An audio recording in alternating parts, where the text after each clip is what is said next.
Hi, Grandma Honey here, and I have a special Christmas story for you. This one's called The Christmas Miracle of Jonathan Toomey. It's written by Susan Wojciechowski, and it's illustrated by P.J. Lynch. All right, let's get started.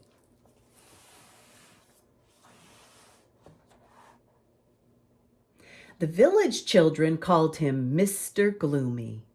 But in fact, his name was Toomey, Mr. Jonathan Toomey.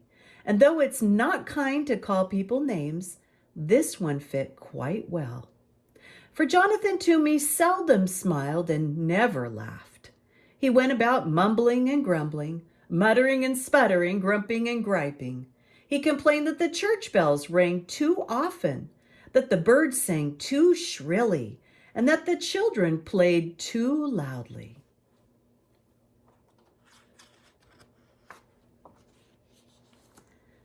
Mr. Toomey was a woodcarver, and some said he was the best woodcarver in the whole valley. He spent his days sitting at a workbench, carving beautiful shapes from blocks of pine and hickory and chestnut wood. And after supper, he sat in a straight-back chair near the fireplace, smoking his pipe and staring into the flames. Jonathan Toomey wasn't an old man, but if you saw him, you might think he was. The way he walked bent forward with his head down.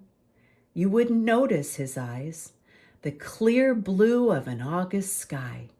And you wouldn't see the dimple on his chin, since his face was mostly hidden under a shaggy, untrimmed beard, speckled with sawdust and wood shavings and, well, depending on what he ate that day, with crumbs of bread or a bit of potato or dried gravy.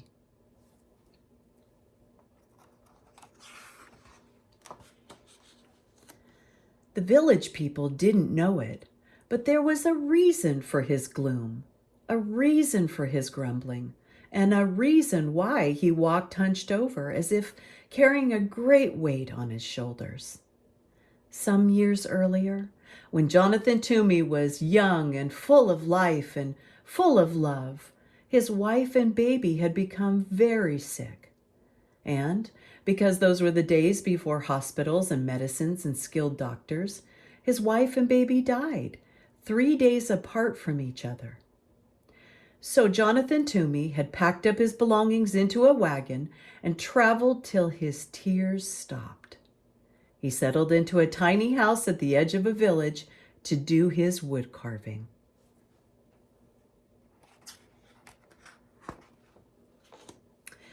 One day in early December, there was a knock at Jonathan's door.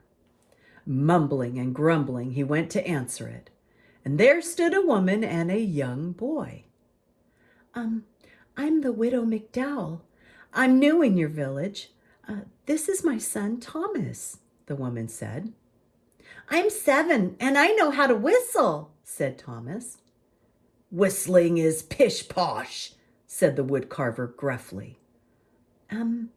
I need something carved, said the woman, and she told Jonathan about a very special set of Christmas figures her grandfather had carved for her when she was just a girl. Well, after I moved here, I discovered that they were lost, she explained. I had hoped that by some miracle I would find them again, but it hasn't happened. There's no such things as miracles, the woodcarver told her. Now, could you describe the figures for me? Well, there were sheep, she told him. 2 of them with curly wool, added Thomas. Yes, 2, said the widow. And a cow, an angel, Mary, Joseph, the baby Jesus, and the wise men. 3 of them, added Thomas. Will you take the job? Asked the widow McDowell. I will. Oh, I'm grateful. How soon can we have them ready? They will be ready when they are ready, he said.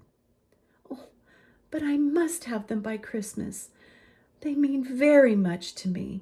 I can't remember a Christmas without them. Christmas is pish-posh, said Jonathan gruffly, and he shut the door. The following week, there was a knock at the woodcarver's door. Muttering and sputtering, he went to answer it. And there stood the widow McDowell and Thomas. Excuse me, said the widow, but Thomas has been begging to come and watch you work. He says he wants to be a woodcarver when he grows up, and he would like you to watch you since you are the best in the valley. I'll be quiet. You won't even know I'm here. Oh, please, please, piped in Thomas. And with a grumble, the woodcarver stepped aside to let them in. He pointed to a stool near his workbench. No talking, no jiggling, no noise, he ordered Thomas. The widow McDowell handed Mr. Toomey a warm loaf of cornbread as a token of thanks. And then she took out her knitting, and she sat down in a rocking chair in the far corner of the cottage. Not there, bellowed the woodcarver. No one sits in that chair. So she moved to a straight-backed chair by the fire.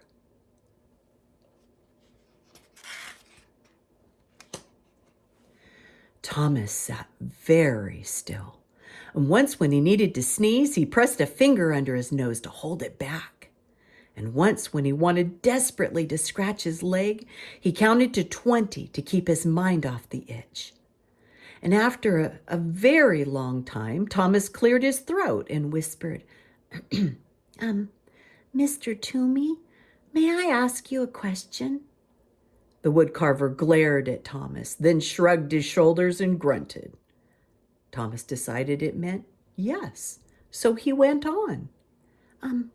Is that my sheep you're carving? The woodcarver nodded and grunted again. Another very long time, and Thomas whispered, Mr. Toomey, excuse me, but you're carving my sheep wrong. The widow McDowell's knitting needle stopped clicking. Jonathan Toomey's knife stopped carving. Thomas went on. It's a beautiful sheep, nice and curly, but my sheep looked happy. That's pish-posh, said Mr. Toomey. Sheep are sheep. They cannot look happy. Well, mine did, said Thomas. They knew they were with the baby Jesus, so they were happy. And after that, Thomas was quiet for the rest of the afternoon. And when the church bells chimed 6 o'clock, Mr. Toomey grumbled under his breath about the awful noise. The widow McDowell said it was time to leave. And Thomas sneezed 3 times and then thanked the woodcarver for allowing him to watch. And that evening, after a supper of cornbread and boiled potatoes, the woodcarver sat down at his bench. He picked up his knife, and he picked up the sheep, and he worked until his eyelids drooped shut.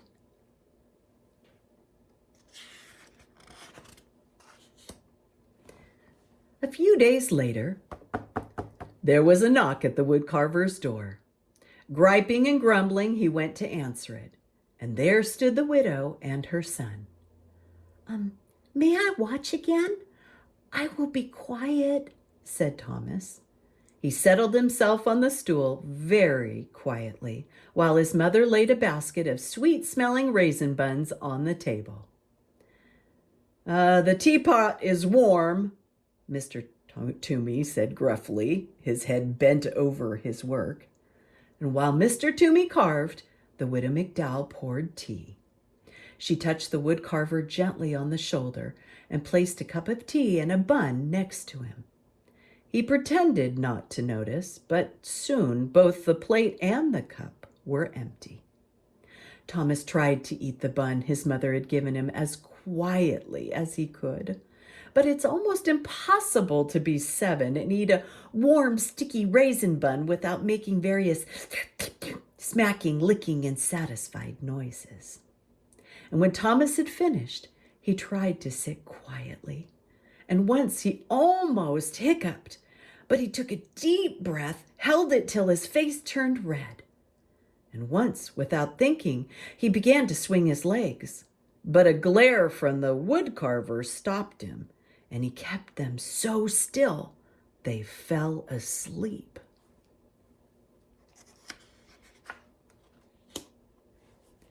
After a very long time, Thomas whispered, Mr. Toomey, excuse me, may I ask a question? Grunt. Is that my cow you're carving? Nod and grunt. Another very long time went by, and then Thomas cleared his throat and said, Mr. Toomey, excuse me, but I must tell you something. That is a beautiful cow, the most beautiful cow I have ever seen. But it's not right. My cow looked proud. That's pish-posh, growled the woodcarver. Cows are cows. They cannot look proud. Well, my cow did. It knew that Jesus chose to be born in its barn, so it was proud. And Thomas was quiet for the rest of the afternoon. The only sounds that could be heard were the scraping of the carving knife, the humming of the widow McDowell, and the click-click of her knitting needles. And when the church bells chimed 6 o'clock, Mr. Toomey muttered under his breath about the noise. The widow McDowell said it was time to leave, and Thomas shook first one leg and then the other. He thanked the woodcarver for allowing him to watch.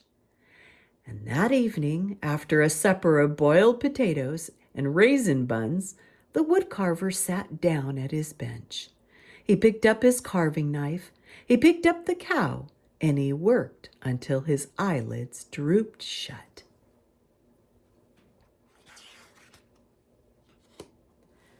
A few days later, there was a knock on the woodcarver's door. He smoothed down his hair as he went to answer it, and at the door were the widow and her son. "May I watch again?" asked Thomas. And Mrs. McDowell warmed the tea and put a plate of fresh molasses cookies on the workbench. Thomas watched the woodcarver work on the figure of an angel. And after a very long time, Thomas spoke. Mr. Toomey, excuse me, is that my angel you're carving?" "Yes. And would you do me the favor of telling me exactly what I'm doing wrong?" Well, my angel looked like one of God's most important angels because it was sent to baby Jesus." "And just how does one make an angel look important?" asked the woodcarver. "Oh, you'll be able to do it," said Thomas. "You're the best woodcarver in the valley." And after another very long time, Thomas spoke. Mr. Toomey, excuse me, may I ask a question?" "Do you ever stop talking?" asked the woodcarver. Well, my mother says I don't. She says I could learn about the virtue of silence from you." And under his beard, the woodcarver's face turned pink. The widow McDowell's face turned as red as the scarf she was knitting. "Well, speak up. What is your question?" Will you please teach me to carve?"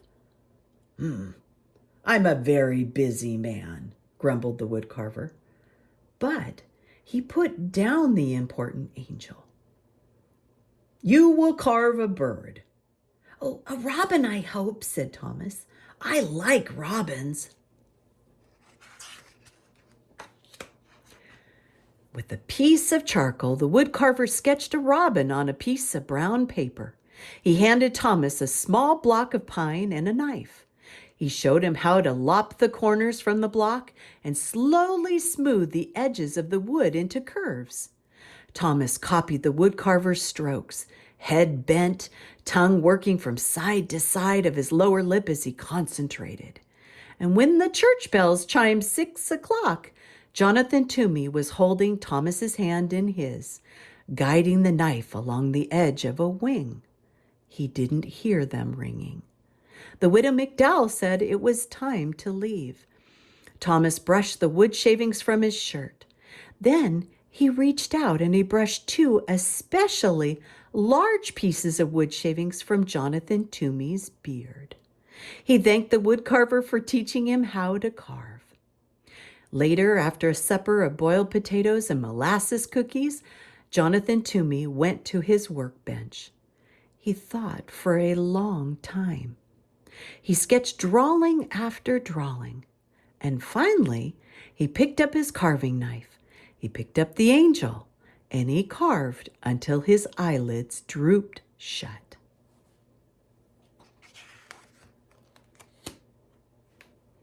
A few days later, there was a knock on the woodcarver's door. Mr. Toomey jumped up to answer it, and there stood the widow McDowell with a bouquet of pine boughs and holly sprigs dotted with berries. And there stood Thomas, clutching his partly carved robin. While Thomas and Mr. Toomey carved, Mrs. McDowell put the branches in a jar of water. She scrubbed Mr. Toomey's kitchen table and set the jar in the center on a pretty cloth embroidered with lilies of the valley and daisies, which she had found in a drawer below the cupboard. "Next I will carve the wise men and Joseph," the woodcarver said to Thomas. "Perhaps before I begin, you will tell me about all the mistakes I'm going to make." "Well," said Thomas, "my wise men were wearing their most wonderful robes because they were going to visit Jesus. And my Joseph was leaning over baby Jesus like he was protecting him. He looked very serious." And it wasn't until the church bells had chimed that Mr. Toomey saw the jar of pine branches and the cloth embroidered with lilies of the valleys and daisies. I found the cloth in a drawer. I thought it would look pretty on the table," the widow McDowell said, smiling.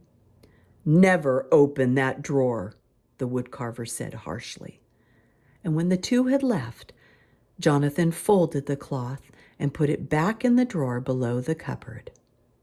And that evening, after a supper of boiled potatoes, the woodcarver worked on Joseph and the wise men until his eyelids drooped shut.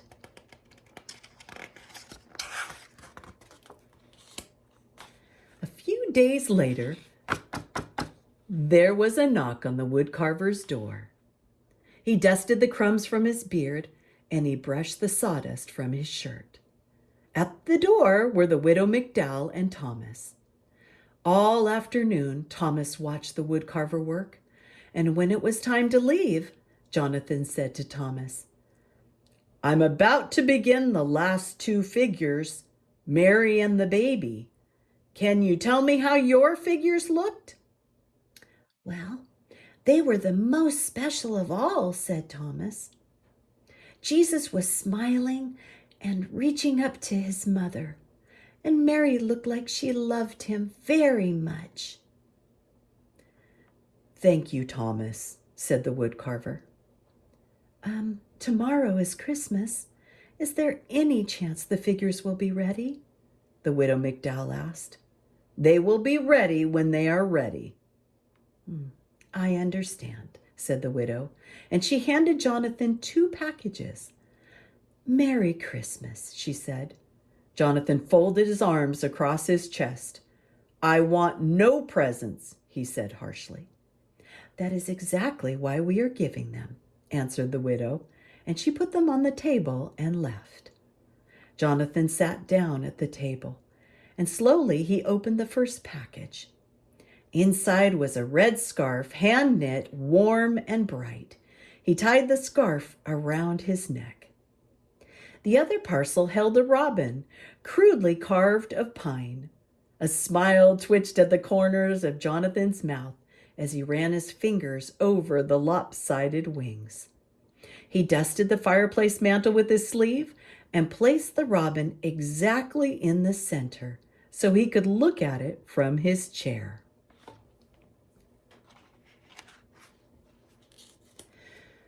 The woodcarver did not eat supper that day. Instead, he began to sketch the final figures, Mary and Jesus. He drew Mary, and then he wadded the sketch into a ball and tossed it on the floor. He drew the baby, wadded the sketch into a ball and tossed it with the first. He sketched again. Once more he crumpled the paper, and soon there was a small mountain of crumpled papers at his feet. He picked up a block of wood and tried to carve, but his knife would not do what he wanted it to do. He hurled the chunk of wood into the fireplace and sat staring into the flames.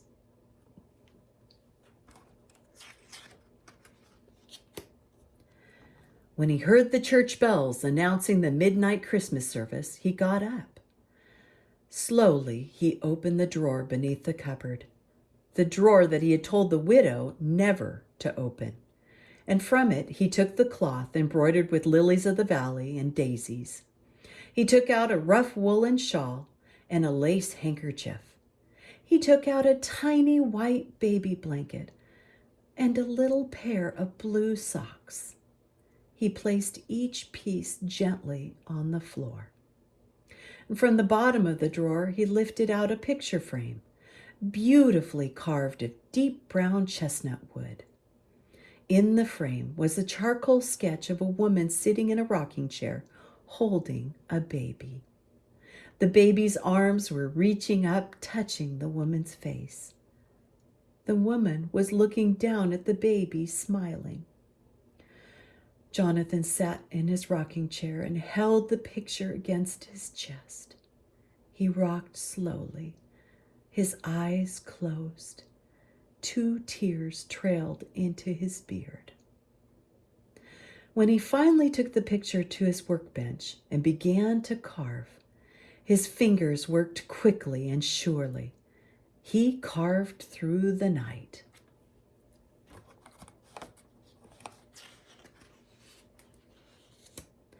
The next day, there was a knock on the widow McDowell's door, and when she opened it, there stood the woodcarver, his neck wrapped in a red scarf, holding a wooden box stuffed with straw. "Mr. Toomey," said the widow, "what a surprise! Merry Christmas!" "The figures are ready," he said as he stepped inside, and from the box Jonathan unpacked 2 curly sheep, happy sheep because they were with Jesus. He unpacked a proud cow and an angel, a very important angel with mighty wings stretching from its shoulders right down to the hem of its gown. He unpacked 3 wise men wearing their most wonderful robes, edged with fur and falling in rich folds. He unpacked a serious and caring Joseph. He unpacked Mary, wearing a rough woolen shawl, looking down, loving her precious baby son. Jesus was smiling and reaching up to touch his mother's face.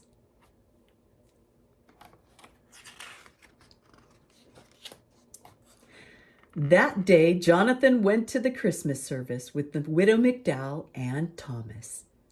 And that day in the churchyard, the village children saw Jonathan throw back his head, showing his eyes as clear blue as an August sky, and laugh. No one ever called him Mr. Gloomy again. The end. And that's our story for today.